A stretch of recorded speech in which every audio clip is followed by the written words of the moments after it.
Hello, and thank you for tuning in to another episode of MEMO's Weekly Review with me, Nasim Ahmed, and my guest, Mouin Rabbani.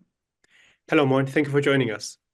Thank you, Nasim. It's very good to be with you again. Thank you for having me. This week, we will be beginning with a discussion on the fallout from Israel's killing of seven aid workers from the World Central Kitchen. We'll talk about Israel's withdrawal from Khan Yunis in southern Gaza. What's triggered that? And this horrific story about Israel's latest AI system, which generates targets for the Israeli military called the Lavender. It's a horrific story that came out last week, and we'll be discussing that as well. Bombing of the Iranian embassy in Damascus and possible retaliation from Tehran. And the US warns the UN of recognizing a Palestinian state. I mean, why is the US doing that now at this current stage? And we'll be looking at some high-profile names that have shifted their position dramatically and are now calling for suspension of arms sales, including Nancy Pelosi and a number of others. So we'll be looking at that as well. But let's begin, Moin. I mean, we are now 6 months into the military operation. More than 33,000 Palestinians have been killed, the vast majority of whom are women and children. 70% of Gaza has been destroyed. So did you think beginning in 7 October, of course, we all expected some form of retaliation. Many of us expected something really brutal and horrific. But did you think on 7 October that the level of destruction that has been caused by Israel and the number of casualties and death that has been caused by Israel would be as high as this? What were your thoughts now, 6 months in? What are your thoughts having witnessed what we've witnessed over the last 6 months? Well, when I first learned of the Palestinian attacks on southern Israel on the 7th of October, it brought to mind previous incidents. That would have been the Palestinian capture of an Israeli soldier, Gilad Shalit, in 2006, and Hezbollah's cross-border attack that same year, which resulted in, I believe, the death of approximately eight Israeli soldiers. And Hezbollah managed, I think, to capture two others who were assumed to be alive, but we later learned had been killed in the operation. And in both cases, Israel launched a furious response that went on for quite a few weeks and resulted in hundreds, even thousands of deaths. But nothing like this, because two things happened. First of all, Israel recognized that it had reached the limits of its ability to inflict damage on its adversaries. And secondly, Israel was called to a halt by its Western sponsors and allies on the basis of this military failure. So, yes, I was expecting a furious and extremely violent and even indiscriminate Israeli response. But I think I'm not alone in being surprised that this went on month after month after month, now for half a year, to the extent that it's being considered genocidal and is subject to a case in the International Court of Justice on the basis that it constitutes a plausible case of genocide.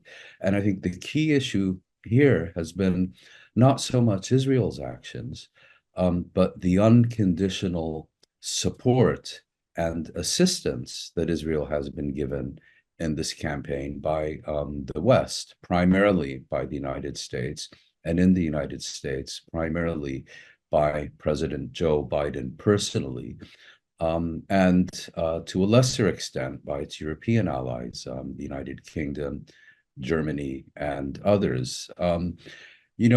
In seeking to provide a justification for its initial attacks, Hamas mentioned kind of the marginalization of the Palestine question and the extent to which the West had basically signed on to Israeli unilateralism in its dealings with the Palestinians. And while that may have been a motivation for Hamas, it has also served as an enabling factor since October 7th for Israel, because the same states that had basically authorized Israel to deal with the Palestinians as they wish prior to October 7th have essentially signed on to Israeli genocide after October 7th. And so that would be my first observation as this war now enters its seventh month. My second would be that I think many people, once they recognized that Israel appeared determined to eradicate Hamas, overthrow its government, destroy its military capabilities, and so on, I think most people assumed that if Israel decided and was allowed to continue this for several months, that it would more or less succeed in doing so. We're now more half a year into this, and Israel has still not succeeded. And I think there's a growing consensus that Israel has not only failed, but that its objectives are unattainable. And I think the extent of Israeli incapacity, the extent to which Israel remains a very efficient killing machine, but appears to be a mediocre fighting force when it comes to direct combat with its enemies, has also surprised many people. And I think this will have long-term consequences for the West's willingness to continue sponsoring and enabling Israel as a proxy for their interests in the Middle East, and that Israel may, over time, increasingly become to be seen as a strategic burden rather than a strategic asset. And I think the third thing that will have surprised many people who perhaps were previously not particularly familiar with the Middle East and whose views about this issue were kind of reflected the well-known tropes of, the savage Arabs and the liberal, beautiful Israelis, is just how radical and extremist and to a large extent hysterical is not only the Israeli government, but increasingly Israeli society as well. You have these mass demonstrations of Israeli men, women, and children at the crossing points between Israel and the Gaza Strip, whose sole purpose is to prevent the entry of life-saving aid not to Hamas or Islamic Jihad, but to non-combatant civilian men, women, and children in the Gaza Strip. And these have widespread support within Israeli society. That's a good summary of what we've seen over the last 6 months. I mean, the striking thing for me is how, having said that Israel will shut off fuel, electricity, and food, and describe Palestinians in a manner which they did, describing them as animals and whatnot, the execution has actually followed the intention. You can map the intentions on top of the way Israel has conducted its operations. So there's a lot there for the ICJ, the International Court of Justice, to see and assess and reach the conclusion, which we hope it will. I mean, the latest US member of Congress, to say that she believes the ICJ will determine that Israel has actually committed genocide is Senator Elizabeth Warren. In a statement recently, she said that she believes that ICJ will find Israel guilty of genocide. And I think it's very hard to dispute that, given what you've outlined and the fact that the intentions which were expressed at the outset clearly mirrors the manner in which Israel has carried out this operation. It's very hard to see how the ICJ, it may not, of course, but it's very hard to see how the ICJ cannot judge positively as far as the Palestinians are concerned. Sorry, you want to say something?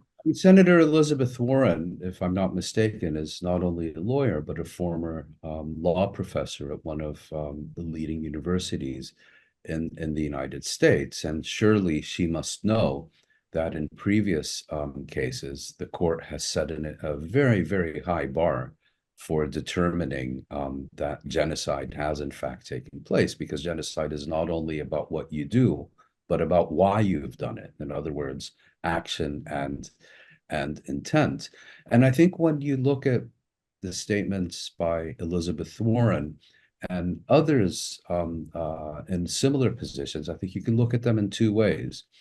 One way is to say that these are people simply looking at the evidence and drawing their conclusions on the basis of the evidence, which is certainly a legitimate way to look at it. But I think there's also a second perspective through which we should look at such statements, which is that, you know, none are better than politicians who are subject to elections at knowing which way the wind blows.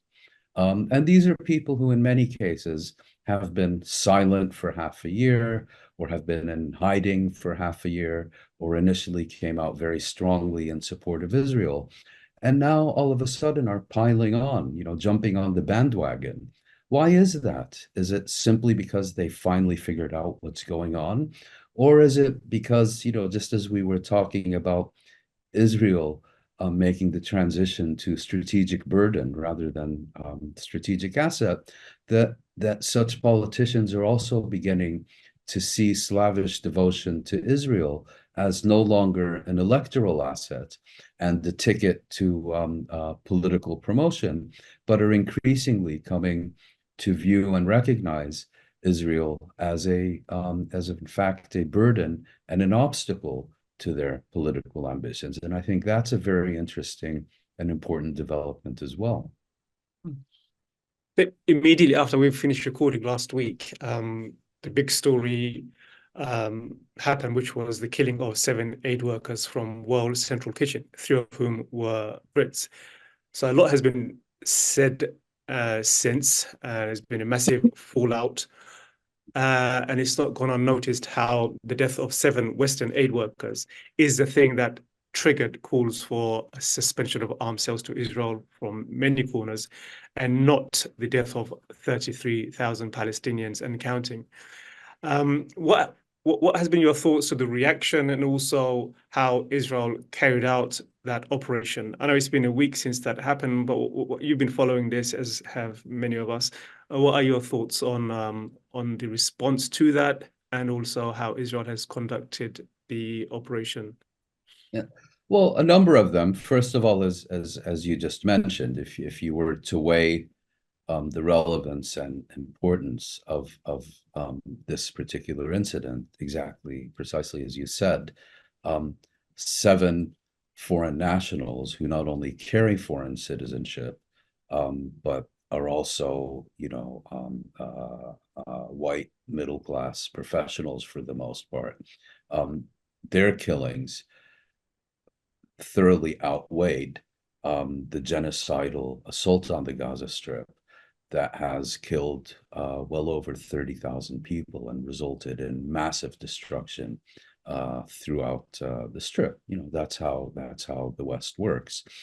So that would be my first observation. My second would be that this, you know, regardless of how one interprets this, this of course was a horrific event, and regardless of what context one places this in, these people should still be alive and should still be with us, and there is absolutely no excuse for their killing. The third is that one cannot look at this as an incident in the sense of a single missile hitting a vehicle and resulting in the killing of 7 people. What we're talking about here is a series of attacks in which Israel struck a first vehicle, then a second vehicle, then a third vehicle over the course of several minutes, over a distance of something like 2 or 3 kilometers. So it was very clearly a deliberate series of attacks rather than a single attempt. And that makes it impossible to look at this as a operational error.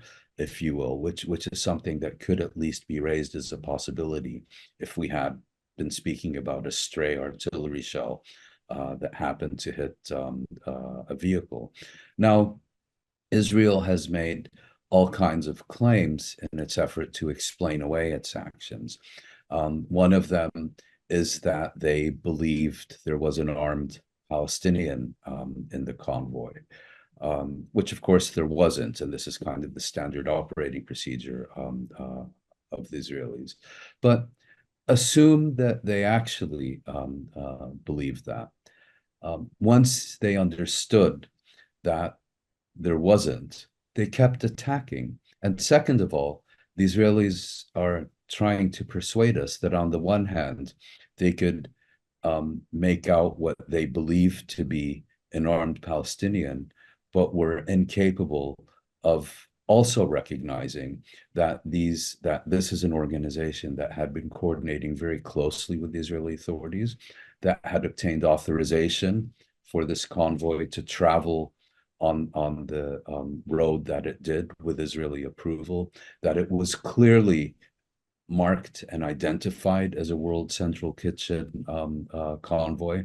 So somehow we're to believe the Israelis completely didn't know about any of the things that they had authorized, but were able to determine that they believed there was a single armed Palestinian in the convoy, and it completely belies explanation. Of course, Israel's flunkies have latched onto this, that this is somehow an honest mistake. Others are saying that Hamas deliberately set up Israel to make this mistake. So even when Israel murders people, Israel is the innocent victim, and it's the evil Palestinians who were responsible.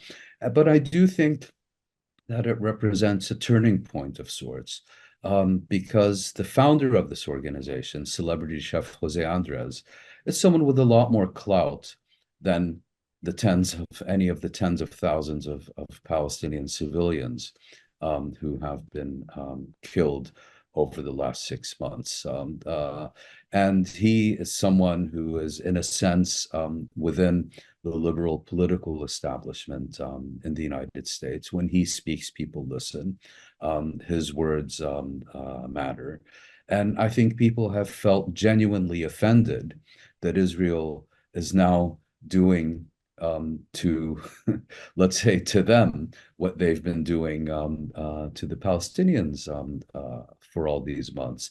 And let's not forget, this is also an organization that had been, unlike UNRWA, for example, was being openly sponsored and supported by the Americans and to an extent by the Israelis to seek to transform, let's say, the aid environment in the Gaza Strip, to reduce the role of UNRWA and to increase the role of such organizations. And this, of course, threw a monkey wrench into this. Now, that leaves unanswered the question of why did Israel do this? Well, here we have, I think, a difference of insight between the Americans and the Israelis. The Americans would like to replace UNRWA, would like to replace Hamas, would like to replace the current structures in the Gaza Strip with new ones that more closely reflect their own views and interests. The Israelis, by contrast, would like to replace what exists now with nothing, with chaos, with anarchy. And as Norman Finkelstein has pointed out, World Central Kitchen's efforts, whatever one may think of them, represented a hole that needed to be plugged from the Israeli perspective. And that explains why I think the only possible conclusion is that the Israelis knew exactly what they were doing. They were doing this deliberately, and they were doing this for a clear purpose. And that, I think, only increased the outrage in the West. But the Israelis, from their point of view, I mean, one can understand why they acted the way that they have. They have gotten away with literally everything. Their impunity is limitless. No one calls them to account for anything they do. So the question is, why would an Israeli commander, why would an Israeli government official possibly think that murdering 7 staff members of a well-known international aid organization, particularly when it's already killed something like almost 200 other aid workers, why would this be a big deal? Why would anyone care? And I think from Israel's perspective, this is just one more incident that they're going to get away with. And that was really their only miscalculation. I think you also mentioned in one of your tweets, or was it someone else? I'm not sure. You spoke about why would Israel care? Why wouldn't Israel do it? I mean, the impunity has been going on for decades, but only that in this case, Israel's Western allies have said that Israel will carry out an investigation. So not only are you permitted to kill people in the way they've done, they've also been given the permission to conduct their own investigation and find themselves not guilty of having committed any crime. So when you know that's the culture within which you're operating, then why wouldn't you do the things you're doing? In this case, attacking 7 aid workers. Well, exactly. I mean, the Israelis appointed a senior military officer, a general, I believe, to conduct what they described as a professional and, more importantly, as an independent investigation. And I likened that to, the Ku Klux Klan appointing its grand wizard to carry out what they would call an independent investigation of lynchings. It's entirely absurd. And a few officers were scapegoated and reprimanded or whatever. But again, this is not about the particular individuals responsible for this attack. This is about the policies that led to this attack, policies which, in my view, made this attack very likely and even inevitable.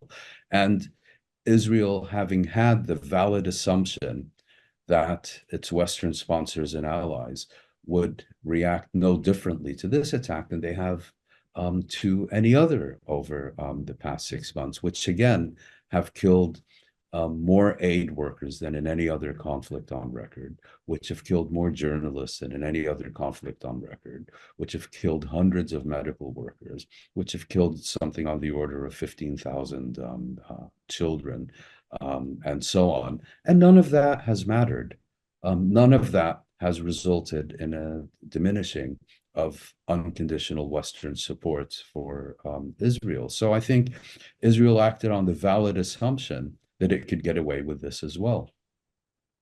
Let's turn our attention to the withdrawal of Israeli ground forces from Khan Yunis in southern Gaza. So now there's speculation as to why this decision has been taken, especially as the Israeli objective of defeating Hamas has not been achieved. Why would you withdraw at this time?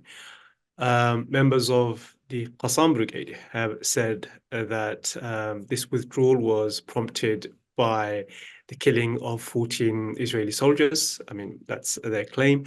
But there's also speculation that the pullout is a redeployment of troops in preparation for invasion of Rafah.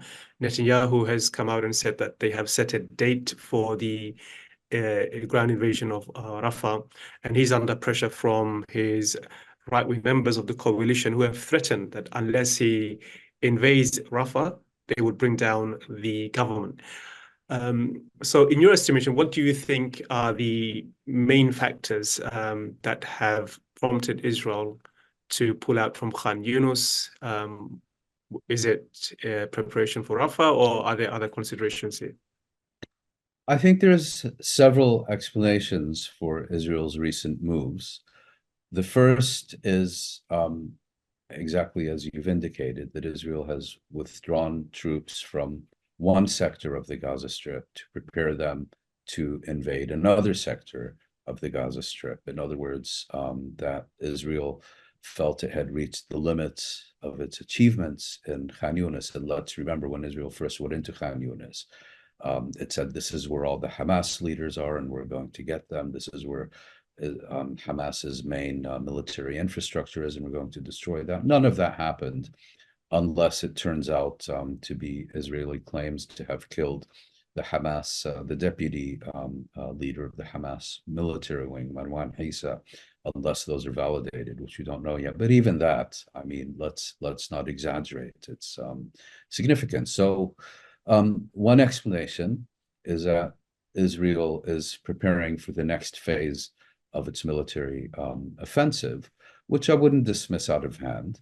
The other one, and in my view, at least at this point, more likely explanation, is that this signals the end of Israel's large-scale ground operations in the Gaza Strip. And there's some background here. First of all, Israel is coming under increasing Western pressure to change the character of its genocidal assault on the Gaza Strip. This has increased perceptibly since Israel's killing of the 7 World Central Kitchen staff, which we were just discussing. Third of all, there have been clear signals from many different quarters that an Israeli ground operation into Rafah would not be accepted and could have consequences. And then there was another development in the last week, which I think strengthens the case that this may signal the end of Israel's ground operations. And that was Israel's attack on the Iranian consulate in the Syrian capital, Damascus, bearing in mind that this was a recognized diplomatic facility and therefore is considered sovereign Iranian territory, basically violating a principle of international relations that Israel's sponsors themselves hold very dear. And that left Iran with 2 options, whether to respond against Israel directly, in other words, launch an attack from Iranian territory onto Israeli territory, with all the potential escalations that could cause, or to do nothing and see any capacity for further deterring Israel that it may have completely evaporate. Now, there have been multiple reports that the way that Iran has responded has been to reach out to the Americans and to clearly inform the Americans that if they bring Israel's war against the Gaza Strip to a clear and definitive halt, that from Iran's perspective, that would obviate the need for a direct Iranian response. And that if the Americans fail to do this, then Iran will feel compelled to respond directly with an attack on Israel launched explicitly from Iranian territory.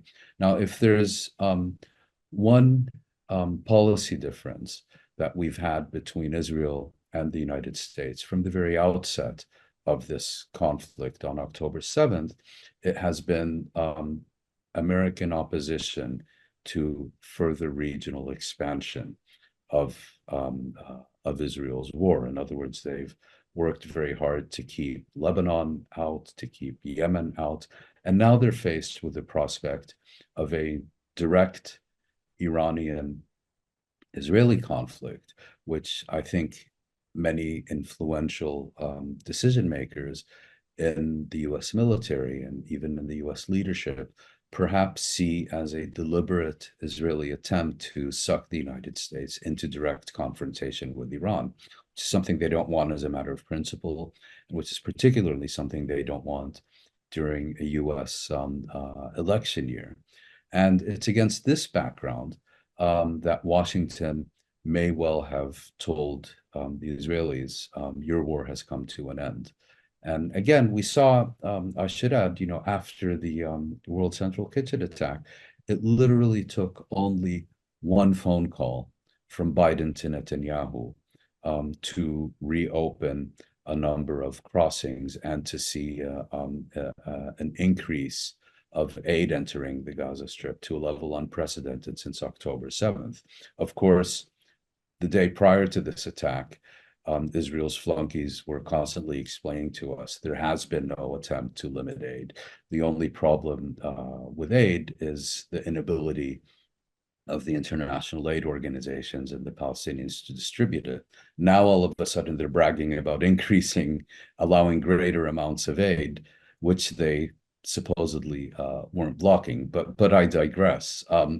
The key issue here is that it appears that in the context of the Iranian response to the Israeli attack on their consulate in Damascus, that they have conveyed to the Americans that you either you call off your Israeli attack dogs, or there's going to be significant regional escalation, which you won't be able to ignore.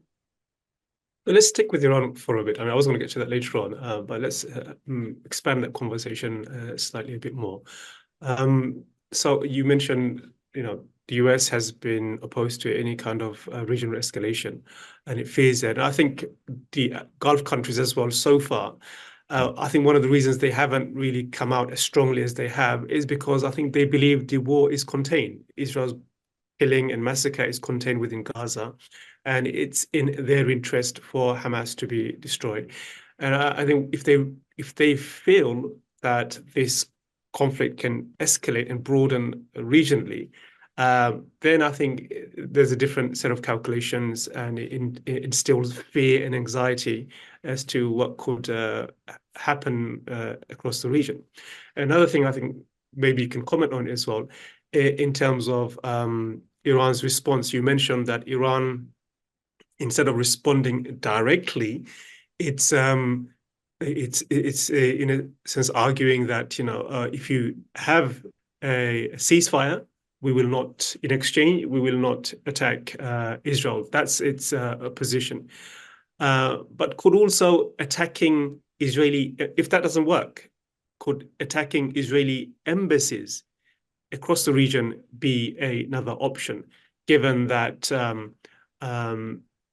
Iran has a very, I would say, its relationship with the Gulf countries is quite sensitive. Could you imagine, one of the Israeli embassies in Saudi Arabia or Bahrain or UAE, Qatar, or any of the other, Jordan, for example, being attacked in a similar manner?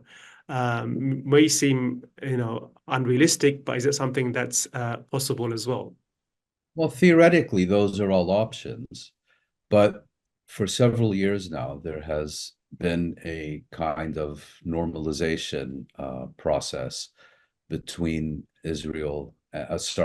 between Iran and a number of key Arab states, the Emirates, Saudi Arabia, Egypt and Jordan to a certain extent, certainly Qatar, and so on. And so I think while Iran has those options, it would not want to jeopardize one of its key foreign policy achievements, which is a process of normalization with conservative Arab monarchies, on the altar of its conflict with Israel. So, in other words, I think it would want to respond militarily to Israel in a way that does not jeopardize another of its key foreign policies. Now, if it were to attack Israel directly, and this then places these conservative Arab monarchies in a quandary, and having to make choices, perhaps from Tehran's point of view, so much the better, but it would not be seen as directly responsible for threatening or endangering the normalization process. So I think if Iran were to attack an Israeli embassy abroad, it would probably choose, for example, for the Israeli embassy in Baku in Azerbaijan, with which Iran has its own problems going back some time. But again, all the indications that we have, and again, this is based on quite extensive reporting, even though it's always difficult to confirm these reports, is that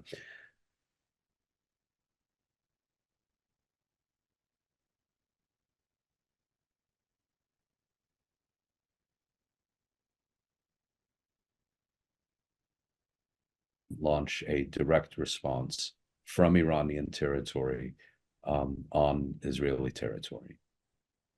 Let's turn attention to one of the other big stories from last week. Um, Details of the manner in which Israel conducts its war, and I think it's what explains why there's such a large death toll in Gaza, 33,000 and counting. So this is a report of an AI tool called Lavender, which it generates targets for assassination.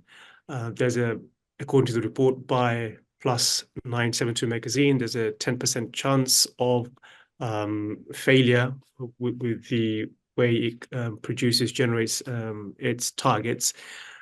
And as many as 37,000 targets have been selected in that manner. There was a report the beginning of around, I think, December of another AI generated targeting toolkit called the Gospel. And that used to target buildings, whereas this one, Lavender, targets individual human beings. And when I read that, I mean, first, of course, it was really shocking to see the process in which Israel makes a decision in carrying out its execution and targeting its targets in Gaza. But when I read that, I mean, I couldn't but help. This is just another example of the battle-tested weapons that Israel develops through its occupation and bombardment and killing of Palestinians. And these are battle-tested weapons which are then sold onto the global market to the, the dictators and autocrats who see those weapons as the must-have gadgets to continue their brutal suppression of the populations. That was my thought. I mean, what was your thought and your understanding of how this AI system works and how this could be deployed, not just in Palestine against Palestinians by the Israelis, but elsewhere as well? Yes, I had several responses to this article. This was a very thorough investigative report written primarily by the Israeli investigative journalist Yuval Abraham for the Israeli website Plus 972 magazine, as you mentioned. And given the way it was produced, I think it's a fair assumption that this is a report that had to pass through Israel's military censorship regulations, and that there may well be additional significant aspects to this story that were not published, that were prohibited from publication. So that would be my first observation. My second observation is that you mentioned this being a battle-tested software application that Israel will now start to market worldwide. I think that's entirely correct. I also don't think Israel is going to have that much success marketing this, because if this is a software application that is intended to make military operations more effective and more efficient, and it has been a cornerstone of Israel's campaign in the Gaza Strip, then why 6 months later is the second order militia that is facing the most powerful military in the Middle East still standing on its feet and operating coherently and launching deadly attacks on Israeli occupation forces? In other words, it has proven to be quite ineffective in terms of meeting its main objectives, which is eliminating senior and junior operatives of Hamas. The third is that you mentioned Lavender. So there are, in fact, two software applications that this article discussed. The first is Lavender, which looks at the behavior of individuals to determine whether or not they may be low-level Hamas operatives, and concluded that based on, the Gaza Strip is probably the most intensely surveilled territory on Earth.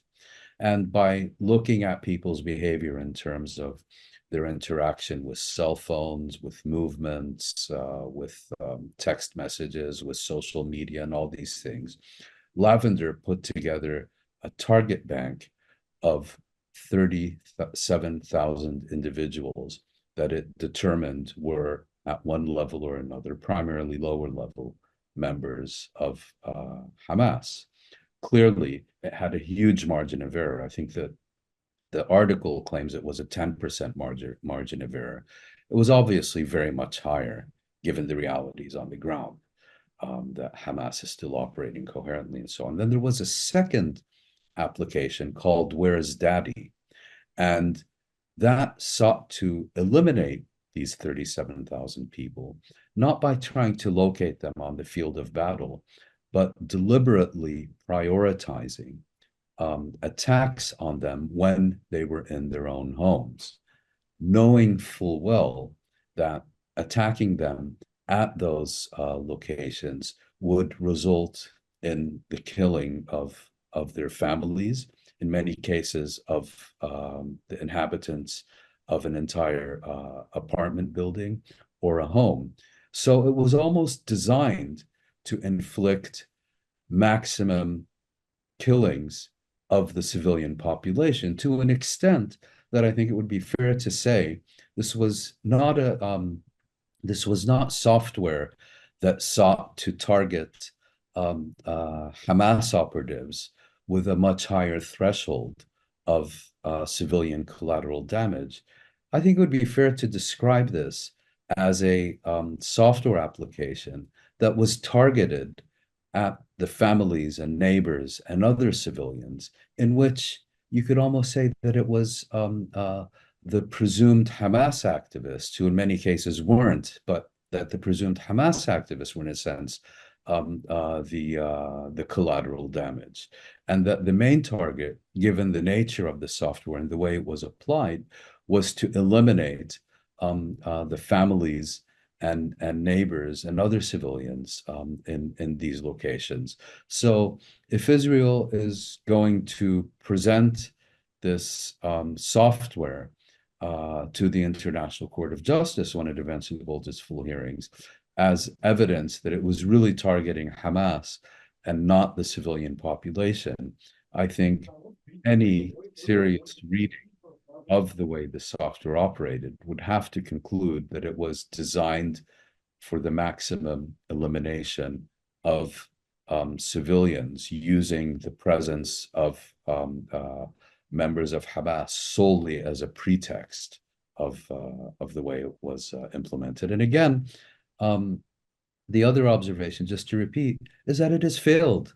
And so, the head of Israel's Signals Intelligence Unit, 8200, I can't remember his name, but this guy is so hopelessly incompetent that his identity is supposed to be a top secret, except he forgot to hide his tracks when he published a book and tried to promote it on Amazon.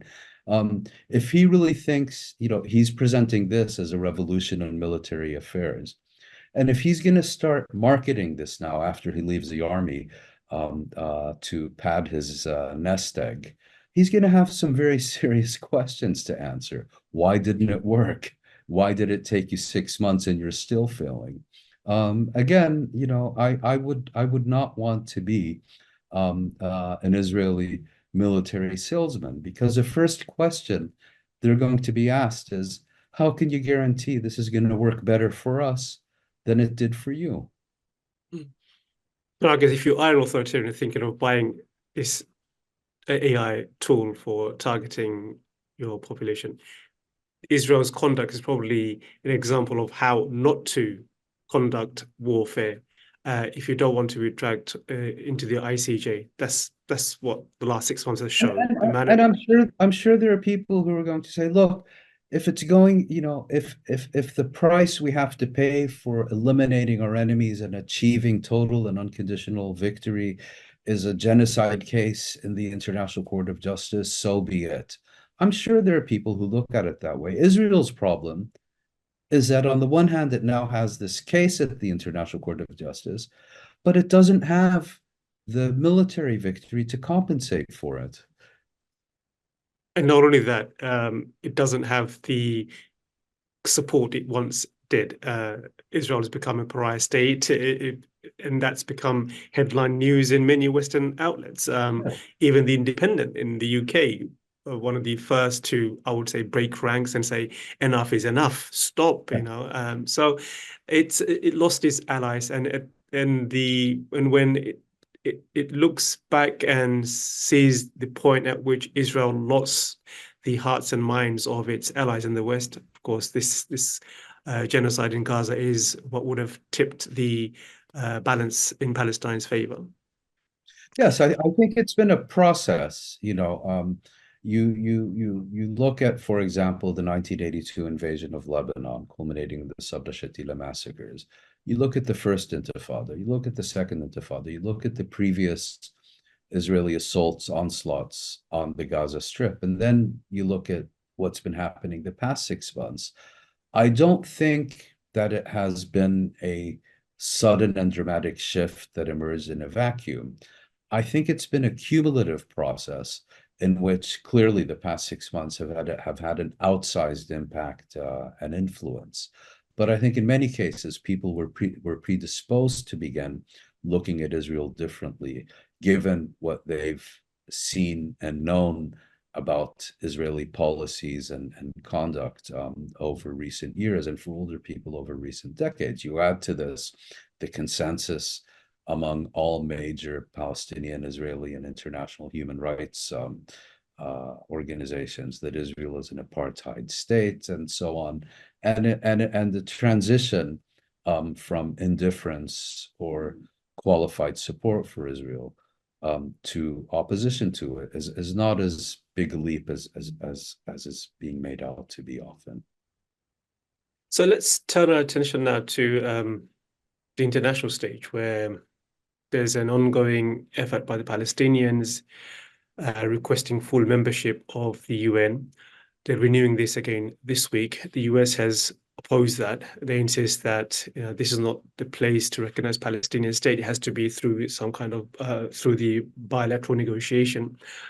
And not only that, the US has legislation to punish or cut off funding to the UN or UN agencies that grant full membership to the state of Palestine. The question is, though, I mean, why is the US able to do this in this regard? Because there are 140 countries that recognize the state of Palestine.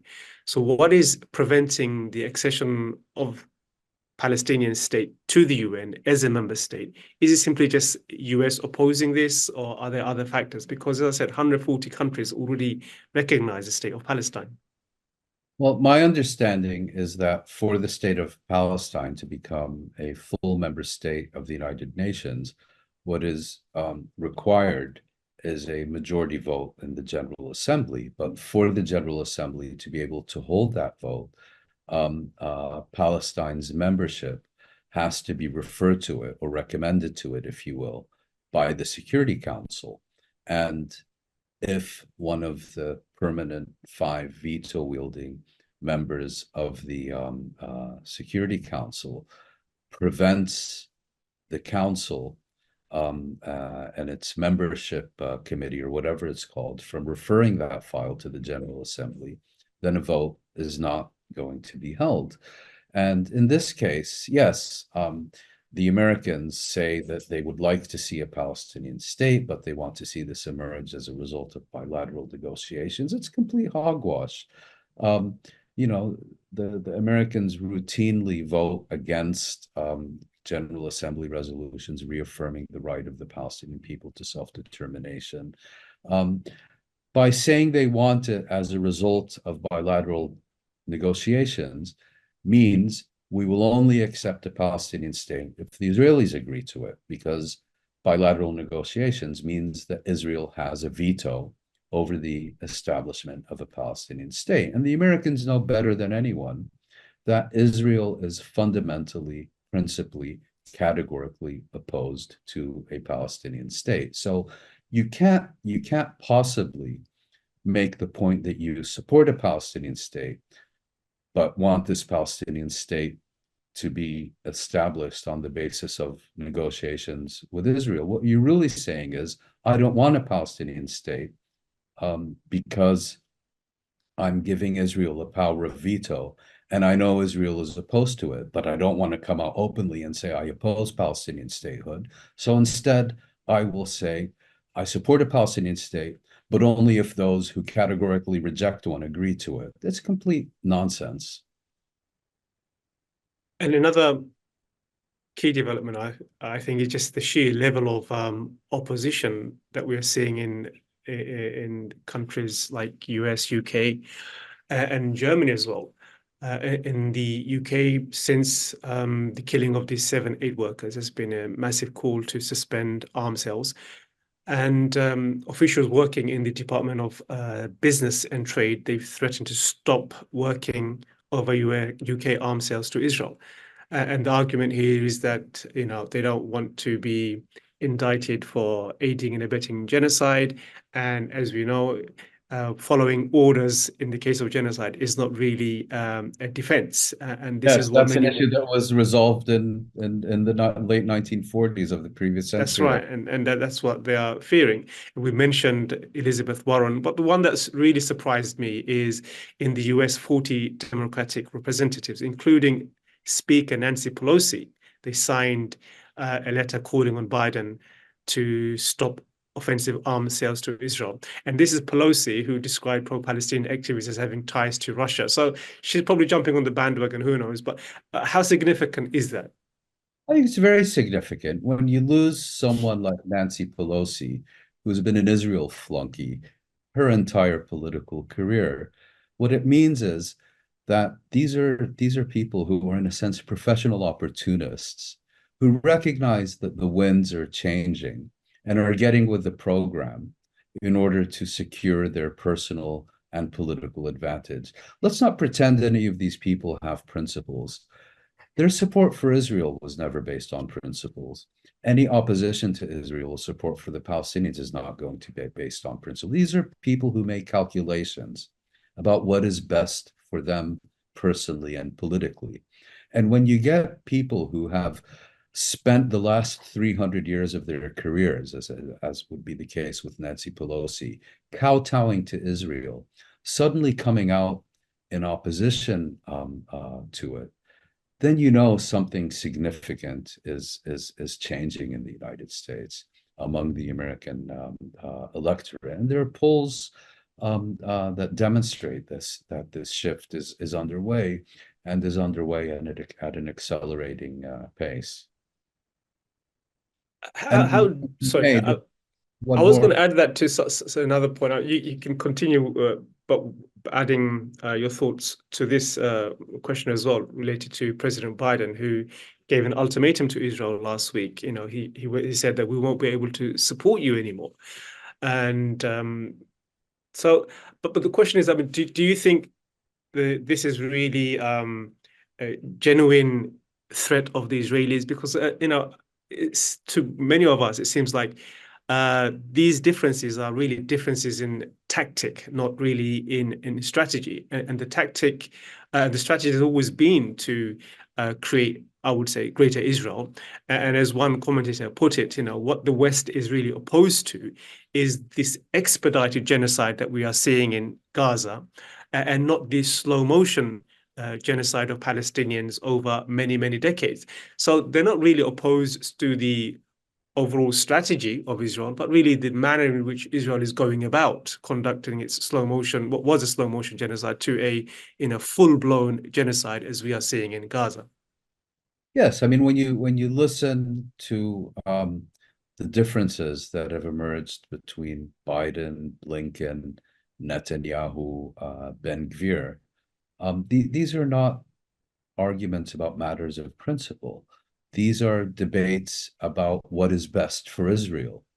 The Americans think Israel is not serving its best interests, and that Israel, in order to secure its best interests, should modify its conduct. I think that needs to be clear that this is not a debate about Israeli versus Palestinian rights. Absolutely not. Certainly not with the crew in charge in the White House and the State Department.